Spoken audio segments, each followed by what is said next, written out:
సేనా నమస్తే అన్న. మీ పేరేనా? రమేష్ అన్న. ఏ ఊరన్నా మీది? చాలా మంచి మండలము అదోని ఏ జిల్లానా? కర్నూలు జిల్లా. కర్నూలు జిల్లానా?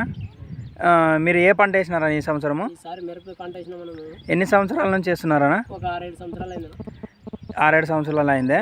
ఈ సంవత్సరం మిరపలో ఏ మందు వేసినారా? సూపర్ గోల్డ్ వేసినామన్నా. సూపర్ గోల్డ్ వేసినారా? ఎకరానికి ఒక 50 కేజీలు వేసినామన్నా. ఎకరానికి 50 కేజీలా? ఎన్ని ఎకరాలకు వేసినారా? 2 ఎకరాలకు 2 బ్యాగులు వేసినాము. 2 ఎకరాలు 2 బ్యాగులా? వేరే వ్యవస్థ కొమ్ము సాగడము అంతా బాగానే ఉంది సార్. మనకైతే ఇంతవరకు అయితే మనం వేసినాం ముందు, ఇప్పటి వరకు ఇది వేసినాము, బాగుంది సార్. ఇంతవరకు అన్న, ఈ మందు వేసుకోవడం వల్ల మీకు సంతోషంగా ఉందన్నా? సంతోషంగా ఉందన్నా. అందరు రైతులు వేసుకోవాలని కోరుకుంటున్నారా? కోరుకుంటున్నాం. అందరికి రైతులకు చెప్పాలన్నా మీరు? బాగుంటుంది సార్ వేసుకుంటే మాత్రం. ప్రస్తుతానికి అయితే ఇది బాగుంది.